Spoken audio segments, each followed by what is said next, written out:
السلام علیکم۔ آج کا میرا جو قصہ ہے دوستو وہ امام غزالی رحمۃ اللہ علیہ سے منسوب ہے۔ امام غزالی رحمۃ اللہ علیہ بڑے عالم دین، متقی، پرہیزگار اور اللہ کے ولیوں میں شمار ہوتے ہیں۔ ان کی زندگی کے پیچھے ان کی ماں کا مثالی کردار جھلکتا ہے۔ محمد غزالی رحمۃ اللہ علیہ، احمد غزالی رحمۃ اللہ علیہ 2 بھائی تھے۔ لڑکپن میں ہی یتیم ہو گئے تھے۔ ان کی تعلیم و تربیت ان کی والدہ نے کی۔ دونوں بھائیوں کے مزاج میں بہت فرق تھا۔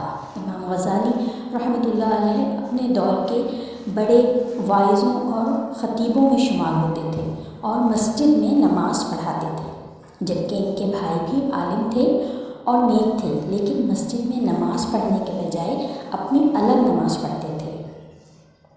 ایک مرتبہ امام غزالی رحمۃ اللہ علیہ نے اپنی والدہ سے کہا، امی، لوگ اعتراض کرتے ہیں کہ تو اتنا بڑا خطیب اور واعظ ہے اور مسجد کا امام ہے، لیکن تیرا بھائی تیرے پیچھے نماز نہیں پڑھتا۔ آپ بھائی سے کہیے کہ وہ نماز میرے پیچھے پڑھا کرے۔ والدہ نے بھائی کو بلایا اور نصیحت کی۔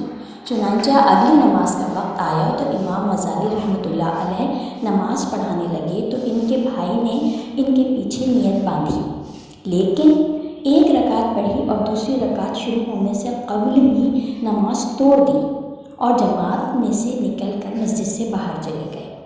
جب امام غزالی رحمۃ اللہ علیہ نماز مکمل کر چکے تو ان کو اس بات پہ بڑی سکی یعنی شرمندگی محسوس ہوئی۔ وہ بہت زیادہ پریشان ہوئے اور بجھے دل کے ساتھ گھر واپس آئے۔ ماں نے پوچھا، بیٹا کیا کوئی پریشانی ہے؟ کہنے لگے، امی، اگر بھائی نہ ہی جاتا تو زیادہ بہتر ہوتا۔ یہ کیا کہ گیا اور ایک رکعت نماز پڑھنے کے بعد دوسری رکعت میں واپس بھی آ گیا اور الگ نماز پڑھ لی۔ ماں نے اس کو بلایا، بھائی کو، اور پوچھا، بیٹا تم نے ایسا کیوں کیا؟ چھوٹا بھائی کہنے لگا، امی میں ان کے پیچھے نماز پڑھ رہا تھا۔ پہلی رکعت تو بالکل ٹھیک پڑھائی، لیکن دوسری رکعت میں اللہ کی طرف دھیان دینے کے بجائے ان کا دھیان کسی اور جگہ تھا، اس لیے میں نے ان کے پیچھے نماز چھوڑ دی اور الگ نماز پڑھی۔ ماں نے امام غزالی رحمۃ اللہ علیہ سے پوچھا کہ اب تم بتاؤ کیا بات ہے؟ تو وہ کہنے لگے، امی یہ بالکل ٹھیک بات ہے۔ میں نماز سے پہلے فقہ کی ایک کتاب کا مطالعہ کر رہا تھا اور نفاس کے کچھ مسائل تھے جن پر میں غور کر رہا تھا۔ جب میں نے نماز شروع کی تو پہلی رکعت میں تو میری توجہ اللہ کی طرف تھی، لیکن دوسری رکعت میں وہی نفاس کے مسائل میرے ذہن میں آنے لگے۔ تھوڑی دیر کے لیے ذہن کہیں اور بھٹک گیا، اس لیے مجھ سے یہ غلطی سرزد ہو گئی۔ ماں نے اس وقت ٹھنڈی سانس لی اور کہا، افسوس ہے کہ تم دونوں میں سے کوئی بھی میرا مقصد پورا نہ کر سکا۔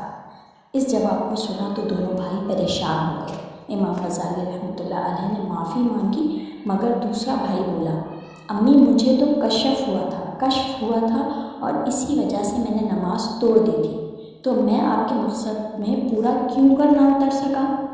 ماں نے جواب دیا کہ تم میں سے ایک کھڑا نفاس کے مسائل کے بارے میں سوچ رہا تھا اور دوسرا پیچھے کھڑا اس کے دل کو دیکھ رہا تھا۔ تم دونوں میں سے اللہ کی طرف تو ایک بھی متوجہ نہ تھا، لہٰذا تم دونوں میرے کام کے نہ بن سکے۔ تو سوچیے کہ پھر جب ماں ہی اتنی زیادہ مثالی ہو تو پھر اولادیں کیوں نہ بڑے ہو کر پھر امام غزالی رحمۃ اللہ علیہ بنیں گے۔